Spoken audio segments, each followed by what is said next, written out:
Bonsoir, je vais vous montrer comment je traite les portraits en Capture One version 7. Donc, quelles sont les modifications que je fais pour améliorer et traiter les portraits de mes clientes. On va travailler donc sur l'image de cette jolie jeune fille. Quand on regarde de près, on voit qu'en fait, j'ai déjà fait certaines choses pour gagner un petit peu de temps, c'est-à-dire j'utilise en premier lieu l'outil pour enlever les taches. Et à quel effet? Tout simplement pour enlever tout ce qui est des petites aspérités et les choses que les jeunes filles n'aiment pas voir dans le miroir. En fait, vous allez voir tout de suite, dès que je sélectionne un point sur l'image, ce qui est masqué par l'opération de l'outil sera démasqué. Donc je sélectionne et vous voyez ici donc les petits points qui apparaissent. Donc ici on a un petit bouton, on a de ce côté-là l'autre petite aspérité, ici aussi, et il y en a un peu partout. Alors comment ça fonctionne? Donc on sélectionne l'outil, on tape la lettre O, facile à retenir, on place des O, on place des ronds, on clique, et optionnellement on change la taille, et après, comme par magie, la tâche disparaît. Maintenant, ça marche bien sur des petites surfaces, sur le visage. Quand on va vouloir faire des grandes surfaces, la texture régénérée par l'algorithme de l'outil sera un peu bizarre. Donc, pour démontrer cela, donc à cette échelle, vous voyez, ça fait une sorte de grosse tache. Alors, quand on enlève le rond, vous voyez, c'est pas du tout esthétique. Donc, c'est bon pour des petites choses. Mais dès qu'on veut faire des gros travaux, il vaut mieux passer à un outil adéquat et fait pour, comme par exemple Photoshop. Alors ici, j'ai enlevé quelques petits trucs un peu partout. Le tout, c'est de cliquer. Ce qu'on voit aussi, c'est pour gagner du temps, c'est que je sélectionne une de mes précédentes corrections et on voit que le diamètre de mon nouveau curseur s'adapte en fonction du dernier diamètre sélectionné. Donc plutôt que de devoir cliquer et attendre pour pouvoir changer la taille, on peut rapidement sélectionner une correction déjà faite de la taille adéquate pour gagner du temps. Donc voilà. Alors ici on va en faire quelques-unes. Donc on en met là. Le tout pour voir bien ce qui se passe, et on zoome. On zoome pour voir l'image complète. On agrandit un peu. Là on voit qu'il y a un détail qui apparaît. Le problème, c'est quand on reste travaillé à cette échelle-là, on ne voit plus certaines choses. Donc c'est tellement dans le grand, sous le microscope, qu'il y a des choses qu'on voit qu'en prenant un peu de recul. Donc on zoome en permanence, je zoom out, je zoom in. Ici, il y a une petite tache brune, là, il y a un petit machin. Et voilà. Donc ça fait la petite correction. Si je change d'outil vers la petite main, les ronds disparaissent et on voit le résultat. Ça donne quelque chose de bien. L'étape suivante, à partir de là, ce que j'aime bien faire, c'est travailler sur, en premier lieu, en fait, avant même de faire ces petites aspérités, je vais voir dans l'outil rapide, donc dans la tabulation d'outils que j'utilise le plus fréquemment, il y a un histogramme, il y a la balance des blancs qui se trouve ici, caractéristiques de base, des presets, l'exposition, récupérer les cramés et les ombres, changer les niveaux et éventuellement traiter l'image si il suffit de faire que ça et rien d'autre. Alors on voit que pendant que je bouge la main au-dessus de l'image ou n'importe quel autre outil au-dessus de l'image, du côté de l'histogramme apparaît une ligne verticale orange. Cette ligne orange indique l'exposition de la zone en dessous de la main. Alors ce que je regarde, c'est les reflets sur la peau. En général, pour ceux qui connaissent un peu le système de points de Ansel Adams, on peut dire que en principe le teint de peau est un stop plus haut que le gris neutre, donc que le milieu qui se trouve ici. Donc là, la petite ligne ici, c'est un stop en plus. Là, on a deux stops en plus. On voit ici qu'en fait, le reflet des lampes sur la peau se trouve qu'à un demi-stop. Donc quand je garde ça sur la pointe du nez, niveau sur la joue, on voit que ma ligne orange est à peine un peu passée la moitié. Donc il manque presque un demi-stop d'exposition. On va corriger cela avec le glisseur exposition. On va rajouter presque un demi, disons 40%. Et quand je passe là, on se trouve quasiment sur le stop en trop, ce qui est nickel. Quand je vois les autres zones, on se retrouve sur le neutre. Dans les ombres, évidemment, on est dans l'ombre, mais quand on est du côté exposé et pas sur le reflet, on va voir qu'on se retrouve quand même correctement exposé. Donc voilà pour le truc, l'astuce pour l'exposition. Après, j'ai bien travaillé sur les niveaux. Pour voir ce que je fais et pas cramer des zones de l'image, j'active les indicateurs de clipping. Quand on diminue ça contre la courbe de l'histogramme, on se rend compte qu'on va cramer dans l'image, ça devient rouge, c'est pas bon, c'est trop. Donc on va prendre quelque chose un peu plus léger. Là je vois qu'il y a quelques pixels qui sont encore rouges, ça se voit peut-être pas bien sur la vidéo, donc j'ai encore diminué un petit peu pour avoir du détail. Maintenant, c'est pas le but que toute cette zone devienne du blanc parfait dans mes images finales, puisque ça va donner un effet de relief de peau grasse. Donc on va atténuer un tout petit peu en redescendant encore environ 10 points. Ainsi, j'aurai un bon contraste sur l'éclair. Pour le foncé, pendant que je passe avec la main ici, on voit que, en fait, sur l'histogramme tout en haut, je suis déjà quasiment dans les zéros. C'est la barre orange entièrement à gauche, c'est pas la peine. Si maintenant je me serais trouvé dans une situation différente, je vais simuler ça en poussant l'exposition. On va voir que l'histogramme il bouge et je pourrais à ce moment-là redéplacer le niveau ici en dessous pour obtenir du noir un peu plus parfait sur mon histogramme. Mais dans ce cas de figure, j'en ai pas besoin, donc je retourne sur mes 40% sur l'exposition et là tout est bon. Étape suivante, les outils sélectifs. Première chose pour un portrait, c'est les yeux. Les yeux reflètent l'âme, comme on dit parfois. Et rien de tel que des yeux éclatants. C'est la première chose qu'on fait, c'est le regard, un échange de regards. Alors je crée une couche que j'appelle les yeux, en anglais eyes. Je vais à ce moment-là dessiner un masque au-dessus de la partie de l'iris, ainsi.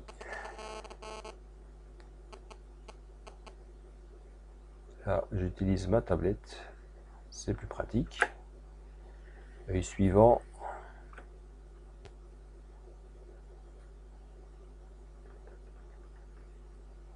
Et voilà, le petit contour vite fait bien fait.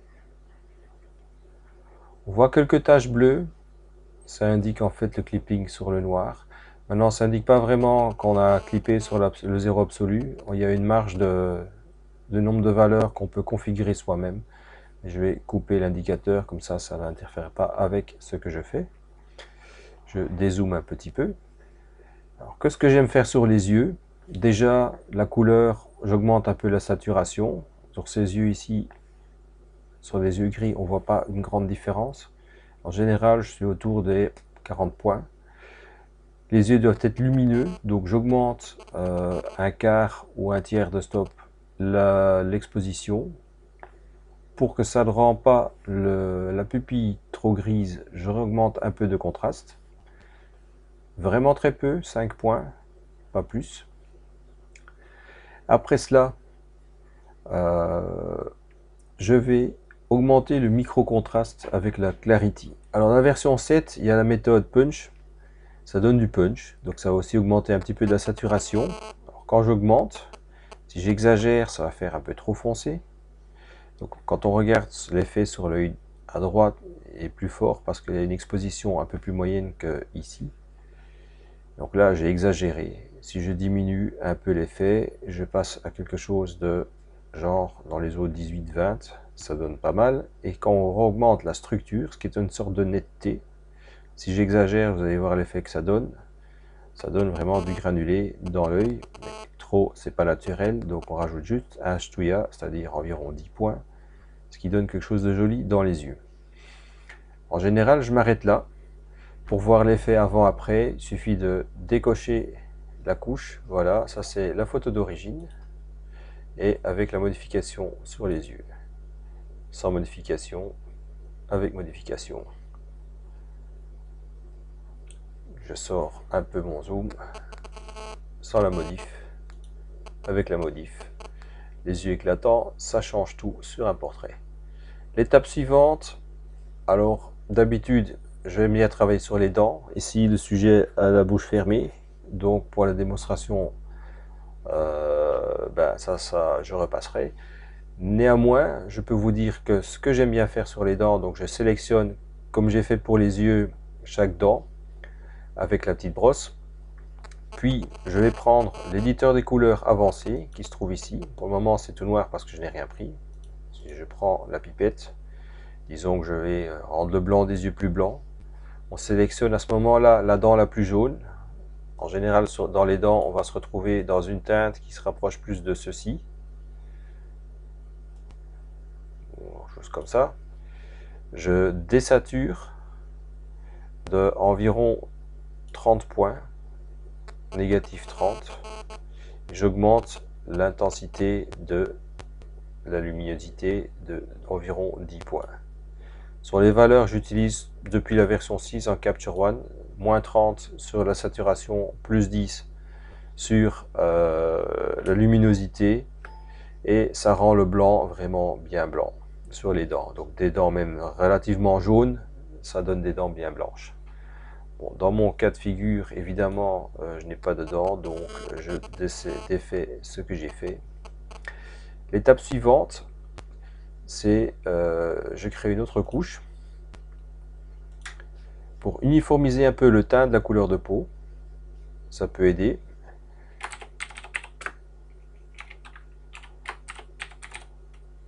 Ce n'est pas toujours nécessaire. Ici, c'est pas vraiment indispensable, mais je vais quand même vous faire la démonstration. Le but, c'est de faire un masque sur tout le visage.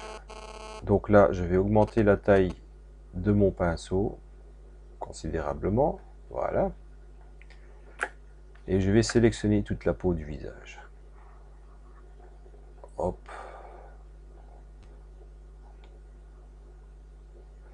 Évidemment, on ne va pas décolorer les sourcils.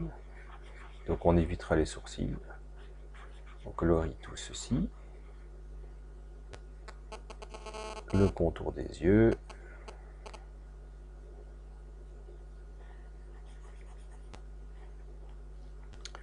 Alors, je zoome un peu pour aller dans le détail. Un petit peu là. Je vais pas aller au-dessus des paupières parce que d'habitude il y a du maquillage chez les jeunes filles. Donc là on va pas alterner cela. Je peux rajouter un petit peu jusqu'ici. Voilà. Et on continue de l'autre côté. On fait pareil. Et on va parfaire le contour de tout le visage.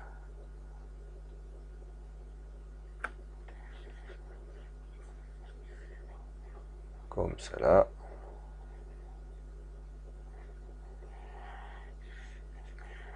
Évidemment, les lèvres, on va pas les changer non plus. On va vraiment se limiter à la surface de la peau parce qu'il s'agit de uniformiser le teint de peau.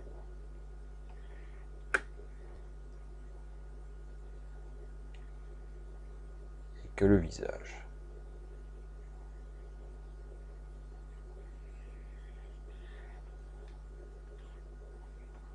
Finoler un tout petit peu le contour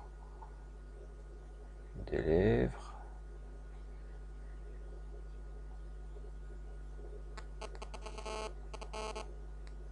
Si je déborde, c'est pas grave, je retourne mon stylet de ma tablette et je gomme tout ce qui a été fait de trop sur les lèvres.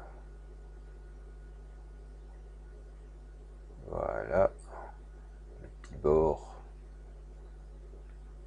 Et voilà. Maintenant qu'on a mis un masque sur tout le visage, Je vais dézoomer, vous montrer ça. À partir du moment qu'on garde la souris dessus, voilà, le masque est là. Ce qu'on utilise, c'est dans l'éditeur des couleurs, on va sur l'onglet Skin Tone, ce qui est teint de peau. On prend un échantillon de la couleur désirée. Je vais prendre par exemple le brun un peu plus, enfin un peu moins orange qui se trouve sur le front. Donc ça va donner ici un échantillon. Si ça ne vous plaît pas, vous pouvez toujours prendre un autre échantillon. Ici par exemple, c'est un peu trop foncé.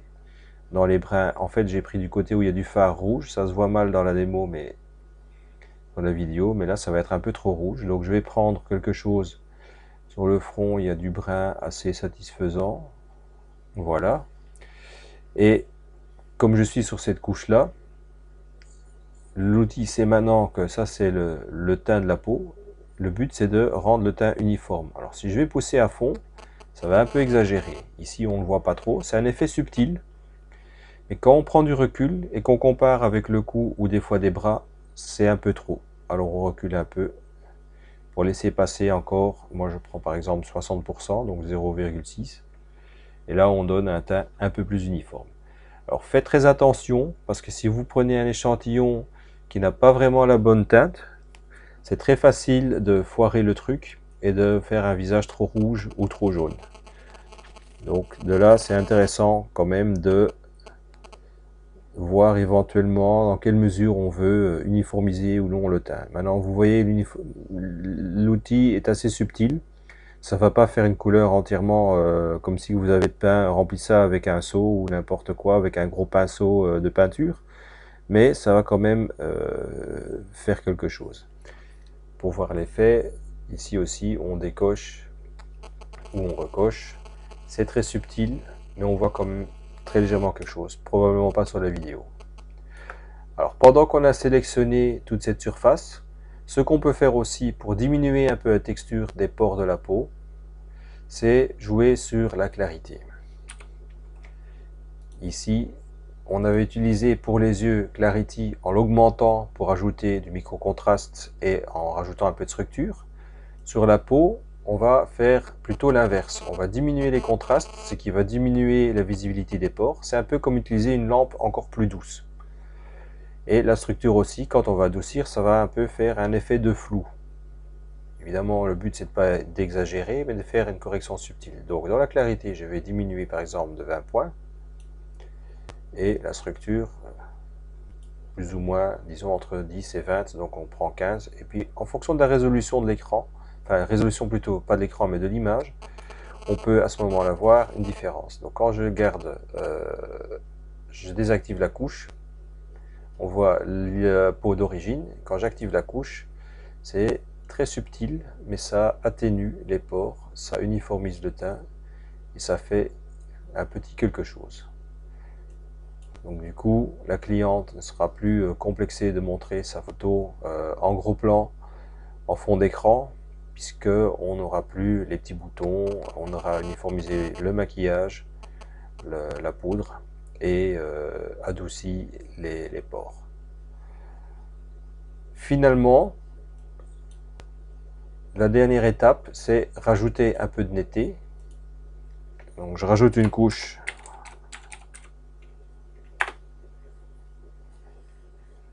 J'utilise les termes anglais par habitude depuis des années. Donc ne vous inquiétez pas, vous nommez ce que vous voulez. C'est pas parce qu'il y a marqué Sharpen que vous êtes obligé d'utiliser Sharpen. Mettez Tartampion, n'importe quoi, ça fonctionne aussi. C'est l'outil que vous sélectionnez qui fait la différence. Alors là, je vais donc choisir quelles parties devront être un peu plus nettes. Alors moi j'aime bien augmenter tout ce qui est les pilosités désirées sur les parties du visage. Là j'ai un peu foiré ma sélection, on va gommer un peu, voilà. C'est-à-dire les cils, les sourcils. J'aime bien rajouter en augmentant la netteté sur les lèvres un peu de texture et un peu de brillant d'éclatant sur les lèvres. Donc je vais sélectionner toutes ces zones. Là j'ai débordé aussi.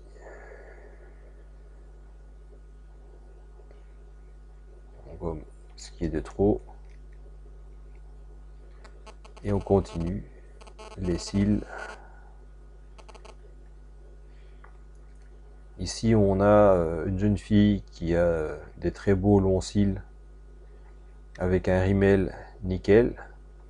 Donc en principe on n'a pas besoin de rajouter de la netteté, ils sont déjà beaux. Mais je vous montre cela pour le principe de tout ce que je fais sur un portrait. Et puis les lèvres. Entre le moment où je dépose le stylet sur la tablette et le moment où je vois la trace rouge apparaître, il y a un petit délai. Donc des fois quand vous me voyez déborder des lignes ou faire des drôles de trucs en entrée de jeu, c'est un peu à cause de ça. Il y a un petit délai, petit problème de performance. À part ça, c'est plus rapide que la souris. Et voilà. Alors, combien de netteté on va rajouter? Ben, le trou, c'est évidemment, comme d'habitude, de ne pas exagérer. Il faut au moins regarder l'image à 100%, que vous voyez bien tous les pixels. Là, 100%. Si vous voulez même à 200%. Et on va rajouter, en déplaçant l'ascenseur horizontal, si j'exagère, vous voyez l'effet, c'est beaucoup trop. Le tout, c'est de rajouter un peu de netteté, sans pour autant, parce que ça crée une sorte de contraste, éclaircir trop la peau qui est en dessous des cils. Donc si j'augmente cela, là ça fait trop de clarté. Je diminue un peu. Le truc c'est on active, on désactive la couche, c'est là où on voit si l'effet est trop ou s'il est bon. Là il n'y a rien, là il y a. C'est assez subtil mais c'est un petit peu trop de blanc brillant sur la peau. Je vais diminuer encore un petit poil. Et là je suis satisfait du résultat. On verra que sur les lèvres, c'est moins sensible, c'est plus subtil, mais ça donne un petit éclat en plus. Donc là, il n'y a pas l'effet. Là, on a l'effet, ça donne un petit peu d'éclat de brillance. Et voilà, il n'y a plus qu'à générer le résultat final en allant ou bien dans mes outils rapides Processing, où je choisis mes recettes, où je crée une image haute résolution et une image en réduction, comme dans mes vidéos précédentes. Et le travail est terminé. Je vous remercie pour avoir suivi cette petite vidéo et je vous souhaite beaucoup de plaisir à expérimenter dans le même genre. Bonne soirée et à la prochaine.